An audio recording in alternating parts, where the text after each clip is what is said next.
Broken Saints producer/director Brooke Burgess is dark, cynical, brooding, and ticklish.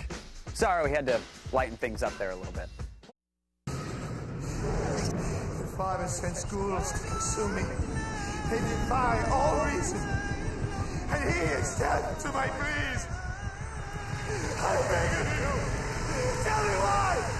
Please.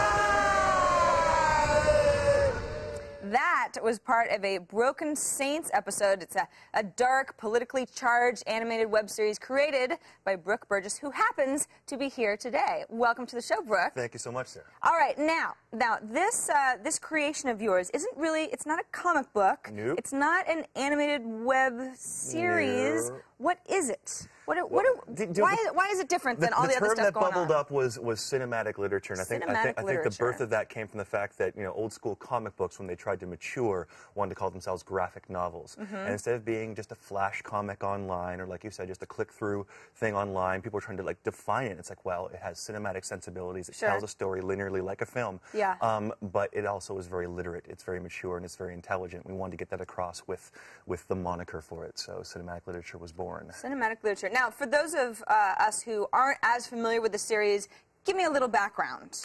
There's a lot going on. Oh, there is a lot going on. It's a 12-hour epic, right? Yeah. It's 24 parts, 57 acts built together over a long chronology, but the basic story is that 4 strangers from different cultural and religious backgrounds from the quiet corners of the globe get the same harrowing vision of the end of the world, of the apocalypse. Okay. And they're somehow drawn to the same city in the Pacific Northwest where their fates are intertwined and tied to a global satellite project and a plan to broadcast God to the world.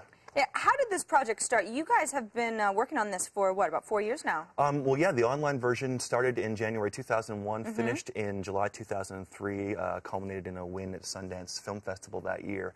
And then we were approached by a Canadian grant body called Telephone Canada, who gave us $500,000 to revamp the entire series, 3 years of work in 9 months for the DVD set.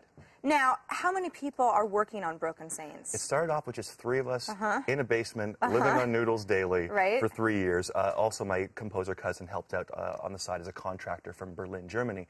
And we were based in Vancouver, Canada. But after we completed the online series and Telefilm said, hey, here's a budget, here's all the things you want to do to it, go crazy, we had to do it in 9 months. The team of 3 expanded to 60 plus 40 voiceover actors. Wow. So basically a team of 100. And now, I read somewhere on your website that you said, in part, you created Broken Saints to give the comic book world a wake-up call. What does that mean? I think that back in the 90s, any comic book fans would agree that things were getting more about surface and marketing. It was about, okay, you know, what Chrome covers can we have? Sure. What collectability do we have? They didn't care about the characters. You know, Spider-Man is a clone and this and that. It just made no sense. And I was moved by the works like Frank Miller's Dark Knight Returns and Neil Gaiman's Sandman, Alan Moore's Watchmen. Now that's a piece of work. And because these things speak to us spiritually and politically and socially, any piece of art speaks to you and makes you reevaluate your life and your place in the world. And so this was my version of a wake-up call saying, hey, here's 3 guys working on this for free who have something to say and can touch people anywhere. They are not limited by the avenue of distribution whatsoever. This is the global phenomenon. That's an amazing approach. You don't hear that very often. You have a clip with you today. What are we going to look at? Okay, well, we're going to see one of the characters, Kamimura, the Buddhist priest from the series, and he is meditating on the loss of his temple that was burned down. He knows that there's something nefarious involved. And as he meditates, he gets trapped in a vision of this city being destroyed, and a dark force speaks to him about what's really happening behind it all. Heavy stuff. Let's take a look.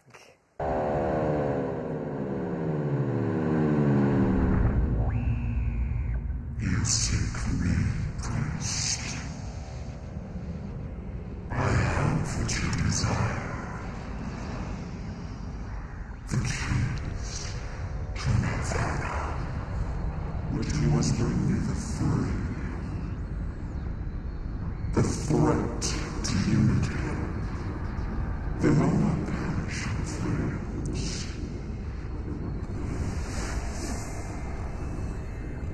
They will be reclaimed by another.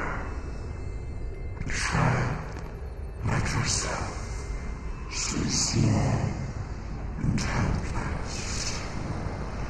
A shard in a broken kingdom. A speck